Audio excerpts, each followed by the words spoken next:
प्यारे विद्यार्थियों, धर्म सुधार आंदोलन का दूसरा व्याख्यान।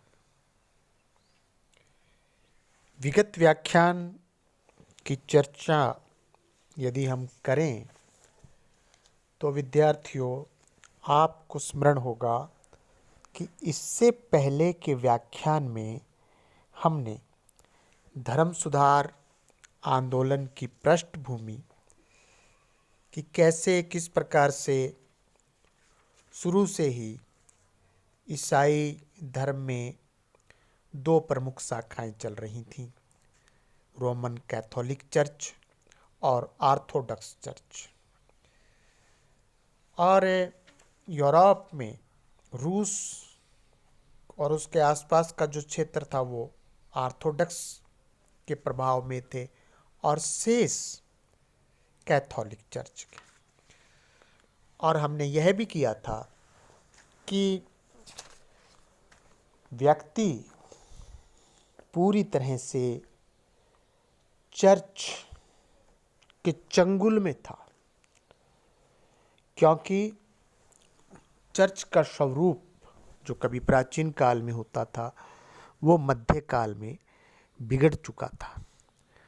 पॉप और पादरी अब नैतिक जीवन व्यतीत नहीं करते थे, अब वो सदाचारी नहीं थे, अब वो धर्म की सही व्याख्या नहीं करते थे, अब वो पूरी तरह सांसारिक और सांसारिक से कहीं आगे।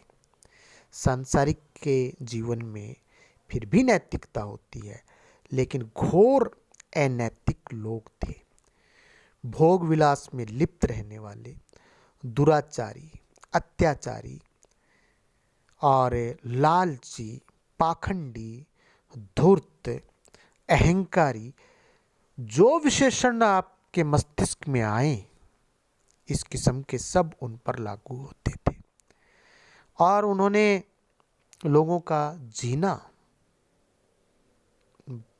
जीना दुश्वार कर रखा था।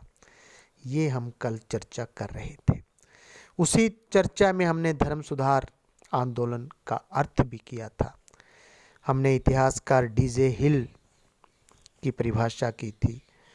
वार्नर और मार्टिन, जिन्होंने कहा था कि धर्म सुधार आंदोलन पोप पद की सांसारिकता व भ्रष्टाचार के विरुद्ध एक नैतिक विद्रोह था।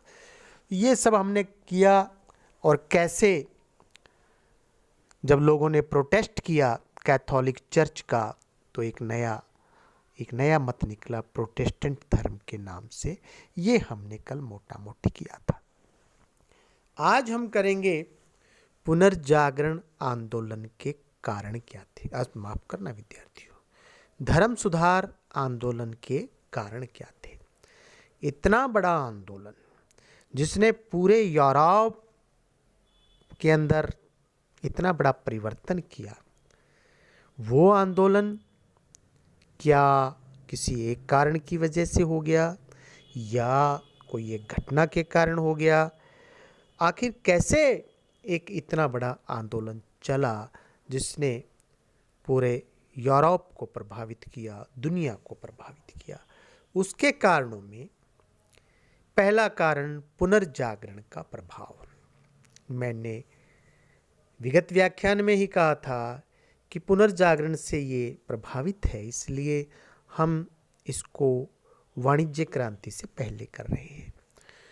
पुनर्जागरण, आपको ध्यान है कि किन परिस्थितियों में यूरोप में आया, कैसे आया, क्या पुनर्जागरण की परिभाषा थी। बौद्धिक पुनर्जागरण ने यूरोप वासियों की मध्ययुगीन मान्यताओं, जो धर्म के अंधविश्वासी बंधनों में जकड़ी हुई थी, को समाप्त कर दिया और उन्हें एक स्वतंत्र एवं निडर विचारधारा प्रदान की, जिसके फलस्वरूप यूरोपीय धर्म का सही स्वरूप समझने लगे। आप जानते हैं कि पुनर्जागरण के दौरान मानववाद आया था। पेट्रार्क, इटली का पेट्रार्क जिसका जन्मदाता था, मानववाद उससे पहले मैंने बहुत अच्छे से पुनर्जागरण के व्याख्यान में बताया है कि मनुष्य का जो तमाम जीवन इस उलझन और चिंतन में व्यतीत हो जाता था कि मृत्यु के बाद उसका क्या होता है। मृत्यु के बाद यानी परलोक को सुधारने के लिए इस लोक को भी इंजॉय नहीं कर पाता था। लेकिन मानववाद जब कॉन्सेप्ट आया तो पेट्रक ने कहा कि इस जीवन, ये जो जीवन है, ये जो हमें जन्म है, जो हमें ईश्वर ने दिया है, इस जन्म को हमें एंजॉय करना चाहिए, अपने आप से प्रेम करना चाहिए, प्रकृति से प्रेम कीजिए। ये जो प्रकृति ने इतनी सुंदर एक हमें अपना जो स्वरूप प्रकृति ने जो हमें दिया है, उस स्वरूप को हमें उसका आनंद प्राप्त करना चाहिए। ये इस प्रकार के विचार आए और फलस्वरूप फिर वो वैसा साहित्य लिखा जाने लगा जिसमें आनंद था, उल्लास था, उमंग थी। ऐसे चित्र बनने लगे जिनको देख करके ऐसे लगता था कि ये चित्र अभी बोल उठेगा, ये चित्र कितना सुंदर है, सौंदर्य। उससे पहले चित्रों पर सौंदर्य नहीं था, उससे पहले चित्रों पर एक करुणा थी, एक रुआसे से चित्र जिनको देख करके मन में डिप्रेशन आता हो। लेकिन अब सारा नैरेटिव चेंज हो गया पुनर्जागरण के दौरान। पुनर्जागरण ने व्यक्ति तथा संसार को समझने वाली शिक्षा का प्रचार किया और आलोचना तथा जांच की आवश्यकता पर जोर दिया, क्योंकि तर्क आ गया उसी समय। तर्क कहता है कि किसी भी बात को बिना संदेह के आप स्वीकार नहीं करें, संदेह करें, और जब आपको आपके जो भी आपके प्रश्न हैं, जब उनका आपको जवाब मिलता है तो उस पर विश्वास करें। ये तर्क आ गया। उससे पहले तर्क नहीं था। जो कह दिया चर्च ने, जो कह दिया पोप ने, जो कह दिया सामंत ने, सब आंख बंद कर स्वीकार करना था। इससे पुनर्जागरण के दौरान शताब्दियों से स्थापित विश्वासों की नींव हिल गई। धर्म सुधारकों ने रोमन चर्च के सिद्धांतों एवं अनुशासन के बारे में भी आलोचना एवं विचार विमर्श की आवश्यकता पर जोर दिया, डिबेट पर जोर दिया। पुनर्जागरण ने मध्ययुगीन धार्मिक पद्धति से दी जाने वाली स्कूली शिक्षा पर भी घातक प्रहार किए। यूनानी एवं लैटिन के अध्ययन एवं प्राचीन तथा नवीन टेस्टामेंट की आलोचना प्रक्रिया प्रिंटिंग प्रेस के द्वारा धर्म के गूढ़ तत्व सर्वसाधारण तक पहुंचने लगे। लेख छपने लगे, पुस्तकें छपने लगी, लोग पढ़ने लगे, स्थानीय भाषाओं में लिटरेचर आने लगा। ये सब पुनर्जागरण का प्रभाव था। इस प्रकार साहित्य के प्रचार ने सुधार आंदोलन को गति प्रदान की। यह पहला कारण पुनर्जागरण का प्रभाव। दूसरा कारण चर्च की आंतरिक दुर्बलताएं। रोमन चर्च की आंतरिक कमजोरवादी जो कमजोरियां थीं, वो धर्म सुधार आंदोलन की प्रमुख आधारशिला थी।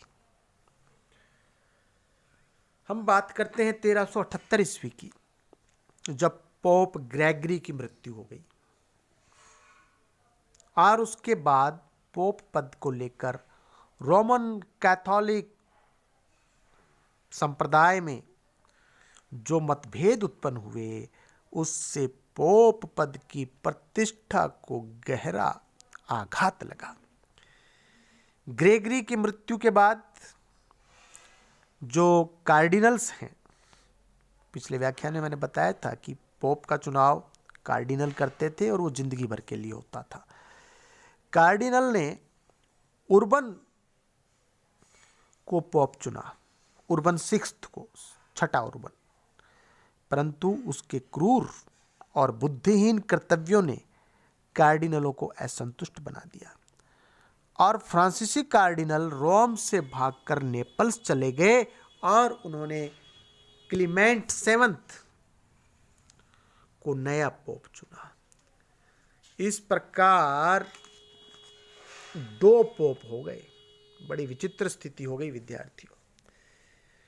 उर्बन का केंद्र जो था रोम, और क्लीमेंट जो है वो फ्रांस में एविगन एक नाम का शहर, वहां पे एक को रोमन पदाधिकारियों, इंग्लैंड आदि देशों का समर्थन प्राप्त था, तो दूसरे को फ्रांस और उसके मित्र देशों का समर्थन प्राप्त था। संपूर्ण यूरोप 2 खेमों में बट गया। अब किसी भी पोप का कैथोलिक जगत पर एकाधिकार नहीं रहा, ना उर्बन का ना क्लीमेंट का। यह स्थिति विद्यार्थियों 1417 तक जारी रही। अंत में मार्टिन पंचम को 1417 में, देखिए आप, करीब 39 साल स्थिति कैसी बनी रही यूरोप के अंदर। 1417 में मार्टिन पंचम को सर्वसम्मति से पोप चुना गया और मतभेद का जो एक इतना बड़ा युग था वो समाप्त हुआ। परंतु पोप पद के लिए होने वाले इस संघर्ष ने जनता के मन में पोप के प्रति विद्यमान श्रद्धा एवं निष्ठा को कम कर दिया, क्योंकि अब तक सामान्य जनता पोप को धरती पर ईश्वर का प्रतिनिधि समझती थी। अब लोग सोचने लगे कि पोप धरती पर ईश्वर के प्रतिनिधि कैसे हो सकते हैं जब उनका निर्वाचन करने वाले तो धरती के लोग ही हैं। तो पोप का जो पद है उसकी प्रतिष्ठा इससे गिरी। जो उस समय विद्वान थे और उनके द्वारा चर्च और उसके क्रियाकलापों की कटु आलोचना ने चर्च की कमजोरी को और अधिक उजागर कर दिया। पुनर्जागरण और प्रिंटिंग प्रेस से अब बहुत से लोग पढ़ना लिखना सीख गए थे और वे रुचिपूर्वक चर्च की आलोचना तथा बुराइयों के प्रति अपने विचार व्यक्त करने लगे। इस प्रकार के विचारों में चर्च के प्रति शंका की भावना अधिक थी। इसके विपरीत बहुत से पादरी अशिक्षित और अज्ञानी थे। उन्हें धर्म के गूढ़ तत्वों के बारे में कुछ भी ज्ञान नहीं था, जबकि सर्वसाधारण अपनी धार्मिक जिज्ञासा को शांत करने का इच्छुक था, क्योंकि अब तर्क आ गया था। पुनर्जागरण ने तर्क लोगों के बीच में छोड़ दिया था। ऐसी स्थिति में सर्वसाधारण के मन में धर्म के इन अज्ञानी प्रतिनिधियों के विरुद्ध एक विद्रोह की ज्वाला सुलझने लगी। विद्रोह का एक अन्य कारण पोप और उसके अधिकारियों की शान शौकत तथा विलासी जीवन भी था। कुछ धर्माधिकारियों के अवैधानिक पुत्र पुत्रियां, बहुत से धर्माधिकारियों ने तो अपने धार्मिक कर्तव्यों का पालन करना बंद कर दिया। इंग्लैंड, जर्मनी, फ्रांस तथा अन्य देशों में नियुक्त धर्माधिकारियों में से अधिकांश इटालियंस थे, क्योंकि रोम से मिलती थी ना अपॉइंटमेंट, और वे इटली से बाहर नहीं जाना चाहते थे, रोम से बाहर नहीं जाना चाहते थे, इटली में रहना अधिक पसंद करते थे और धार्मिक अनुष्ठान करने के लिए ही कभी कभार अपने क्षेत्रों में जाते थे, जबकि उन्हें अपना पद संबंधी जो धन है अपने कार्य क्षेत्र से मिलता था, लेकिन वो वहाँ कलेक्शन के लिए लोगों को अपॉइंटमेंट कर देते थे। तो यहाँ से भी लोगों के मन में कि भाई आप अपना कर्तव्य का निर्वाह नहीं कर रहे और धन उगाही के अंदर लगे रहते हैं। चर्च में भ्रष्टाचार इतना हो गया, उसको रोकने के लिए कुछ धर्मनिष्ठ लोगों के प्रयत्न बीच बीच में चलते रहे। हालांकि 15वीं सदी में एक काउंसलर आंदोलन हुआ, कल हमने बात की थी, उन्होंने प्रयास भी किया लेकिन योजनाएं असफल रही। कुछ लोगों को जिन्होंने ज़्यादा विरोध किया उनको मृत्युदंड तक दे दिया गया। अब ये सब जो चर्च की जो आंतरिक बुराइयां थी, धार्मिक संगठन के जो अंदर की बुराइयां थी, उसके कारण लोगों के अंदर बड़ा आक्रोश था। तीसरा कारण है राजनीतिक। धर्म सुधार आंदोलन का एक बहुत बड़ा कारण पोप का राजनीतिक प्रभाव। रोम नगर और उसके आसपास की जो पेपल स्टेट्स का शासक था, स्टेट्स का पोप, यूरोप के राजाओं का राज्याभिषेक भी पोप के द्वारा और उसके प्रतिनिधियों के द्वारा अथवा पोप की स्वीकृति से किया जाता था। पोप को राज्यों के घरेलू और विदेशी मामलों में हस्तक्षेप करने का भी अधिकार था। पोप अपने आदेश द्वारा किसी कैथोलिक शासक को धर्म से बहिष्कृत कर सकता था और उसकी प्रजा को उसके विरुद्ध विद्रोह करने का आदेश दे सकता था। यूरोपीय राज्यों से कर भी वसूलता था पोप। इस प्रकार पोप के पास में असीम राजनीतिक अधिकार थे। दूसरी तरफ 16वीं सदी में यूरोप के यूरोप में राष्ट्रीय राज्यों यानी कि राष्ट्रीयता और निरंकुश राजतंत्रों का उत्थान हो चुका था। इसमें राजाओं की शक्ति काफी बढ़ गई थी। राजा लोगों को पोप की राजनीतिक प्रभुता पसंद न थी, क्योंकि इससे उनकी संप्रभुता पर चोट पहुंचती थी। अतः वे लोग पोप के प्रभाव से मुक्त होना चाहते थे। इसीलिए दोनों में संघर्ष होना अनिवार्य था। रोम का पोप यूरोप के समस्त कैथोलिक देशों के चर्चों का प्रधान था और इस हैसियत से उन देशों के चर्चों के अधिकारियों को नियुक्त करना भी उसके अधिकार की बात थी। राजाओं को ऐसी कई बातें अखरती थी, क्योंकि वे लोग अपने अपने राज्य में अपनी अपनी सत्ता को सर्वोपरि मानते थे। तो ऐसे बहुत से कारण थे जिसके कारण पोप और राजा वो आमने सामने आ गए थे। अब आप देखिए, न्याय करने का कार्य राजा का, लेकिन वो भी पोप के पास में है। और कल भी हमने बात की थी, विवाह, तलाक, उत्तराधिकार, वसीयत वगैरह वगैरह, ये सब काम राजाओं के हैं, लेकिन वो भी पोप की अदालत में होते थे। तो ये सब बातें राजाओं को पसंद नहीं थी और ये न्यायालय वैसे भी घूस और भ्रष्टाचार के केंद्र बने थे। अतः जो पब्लिक जो है, यूरोप की जो जनता है, वो जो इन सब कार्यों को देख रही थी, उसकी सहानुभूति भी राजाओं के साथ में थी। और एक ये अपॉइंटमेंट्स और ये सब जो चीज़ें, राजनीतिक जो नियुक्तियां हैं, वहाँ भी पोप जब अपना सिक्का चलाना चाहता है, तो ये स्थितियां अधिक दिन तक नहीं चल सकती थी और इस कारण राजा और जो प्रजा है राजा की, वो सब इन चर्च और पोप के शत्रु हो गए। आर्थिक कारण देखिए, जब पुनर्जागरण हुआ उसके बाद में धर्म सुधार, वाणिज्यिक क्रांति, कई चीजें हुई, नगरों का विकास हुआ, धन में वृद्धि हुई। इससे चर्च और उसकी शिक्षाओं के प्रति बहुत से लोगों की विचारधारा में परिवर्तन आ गया। चर्च आध्यात्मिक गुणों और पारलौकिक जीवन के लिए तैयारी करने पर जोर देता था, परंतु लोग अब समृद्ध हो गए और वे इसमें समृद्धि में विश्वास करने लगे और वे संसार में को एंजॉय करना चाहते थे। ऐसे लोगों के अलावा व्यापारियों को भी चर्च के अधिकारियों और नियमों में बहुत सी शंकाएं थी, क्योंकि चर्च जो है ब्याज पर भी पाबंदी लगाई हुई थी और चर्च ये भी कहता था दूर दूर की यात्राएं नहीं करें।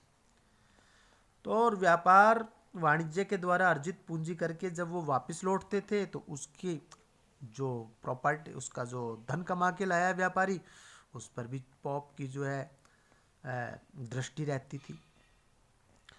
तो ऐसे में जो ये इनकी जो पोप की जो इस प्रकार की जो नीति थी, वो नीति से भी व्यापारियों के मन में, लोगों के मन में जो जो चर्च है, जो पोप है, उसके प्रति आक्रोश बढ़ रहा था।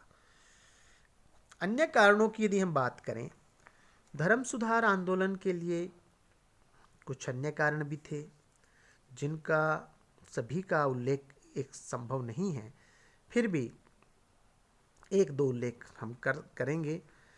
रोम के धार्मिक न्यायालयों में अपीलों की सुनवाई एवं उनके निर्णयों का खुलेआम क्रय विक्रय होता था। ठीक है, जो अदालतें हैं, सुनवाई और निर्णय यानी कि भ्रष्टाचार, और ये जो खुलेआम क्रय विक्रय होता था, यह आंदोलन का एक बड़ा कारण बना।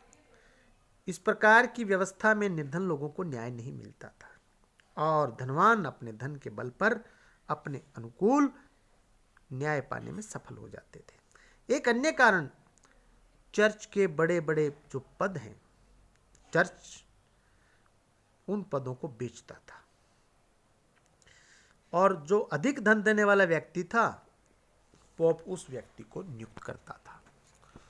ऐसी नियुक्तियां सिर्फ ऐसा नहीं है कि सिर्फ पादरियों में थी, स्टेट के अंदर की जो अपॉइंटमेंट्स है, वहाँ भी पोप धन लेकर के राजा को कहता कि इसको नियुक्ति देनी है और उनको नियुक्ति दी जाती। तो धनाढ्य जो लोग हैं वो चर्च के भी बड़े बड़े पदों पर आसीन और राज्य के बड़े बड़े पदों पर आसीन हो जाते थे। इससे जो योग्य लोग हैं, जो और इसके अलावा जो आम जनता है, उसमें आक्रोश रहता था। इसी प्रकार एक अन्य कारण, पादरी लोगों द्वारा अपने जो भी उनके यहाँ उनके चर्च के अंतर्गत जो लोग आते थे, उनको अपने मतलब बाइबल की व्याख्या अपने मन मुताबिक करते रहते थे और अपनी इच्छा और उनसे धन वसूलते रहते थे। यह बात भी सर्वसाधारण को बहुत परेशान करती थी। अंतिम कारण, पाप विमोचन पत्र। धर्म सुधार आंदोलन का जो ये तात्कालिक कारण था और ये इसको इंडल्जेंस कहा जाता था, यानी कि पाप विमोचन पत्र। पाप विमोचन पत्र यानी कि यदि आपसे कोई पाप हो गया है, कोई बात नहीं, घबराइए मत, आप चर्च के द्वारा जारी पाप विमोचन पत्र खरीद लीजिए और जिस श्रेणी का पाप है उतने धन का पाप विमोचन पत्र खरीद के आप पाप मुक्त हो जाएंगे। एक ऐसा एक उन्होंने एक पत्र जो है जारी किया 1517 में। पोप का प्रतिनिधि था टेटजेल। वो इन क्षमा पत्रों की मतलब पोप के द्वारा क्या है, क्षमा पत्र तैयार कर लिए और फिर देशों में बेचने के लिए एजेंट्स भेजे गए। जैसे अपन देखते हैं कि ये मोबाइल के जो आपको कनेक्शन लेने हैं तो काउंटर्स लगे रहते हैं, अपने कॉलेज के गेट पे भी लगे रहते हैं कि भाई ये लो हमका ये बेच रहे हैं, ये हमारी स्कीम है। ऐसे जगह जगह पर काउंटर्स लगाए गए। चर्च की ओर से जो टेटजेल था वो जर्मनी के अंदर इस कार्य को कर रहा था और लोग पैसा खर्च करके पाप मुक्ति पत्र हासिल कर रहे थे। ये जो खुला खेल इस प्रकार चल रहा था, मार्टिन लूथर नाम का एक जो धर्म सुधारक, एक विचारक, एक आलोचक, एक बुद्धिजीवी, एक निडर आदमी सामने आया और उसने इन सब का विरोध किया और अपना एक विरोध पत्र 95 थीसिस के नाम से 95 बिंदुओं के आधार पर एक विरोध पत्र बिटनबर्ग का जो गिरजाघर है जर्मनी में, उस पर लटका दिया था। मार्टिन लूथर के इस कार्य से धर्म सुधार आंदोलन का सूत्रपात हुआ। इस प्रकार ये धर्म सुधार आंदोलन के मुख्य कारण थे और इन कारणों से जो बात जो निकल करके आती है, सबसे जो बड़ा जो धर्म सुधार आंदोलन का जो कारण था, वो मध्य युगीन जो व्यवस्थाएं थी, चर्च की जो व्यवस्था थी, पोप की जो व्यवस्था थी, धर्माधिकारियों की जो व्यवस्था थी, और जो उन्होंने धर्म के नाम पर लोगों को जो लूटना शुरू किया, धर्म के नाम पर लोगों को अशिक्षित जो रखना शुरू किया, धर्म के नाम पर लोगों को दिग्भ्रमित किया, ये बहुत सारे जो कारण, तो इससे न सिर्फ आम लोग परेशान थे, राजा भी परेशान थे, व्यापारी भी परेशान थे, बुद्धिजीवी भी परेशान थे, समाज का प्रत्येक जो वर्ग है वो उस समय की व्यवस्था से परेशान था। और पहले तो वो उसमें सुधार चाहते थे, लेकिन बाद में उन्होंने उसको जब प्रोटेस्ट किया तो वो प्रोटेस्ट वालों का एक नया संप्रदाय बना, उसको प्रोटेस्टेंट धर्म के नाम से यूरोप के इतिहास में जाना जाता है। शेष अगले व्याख्यान में। बहुत बहुत धन्यवाद।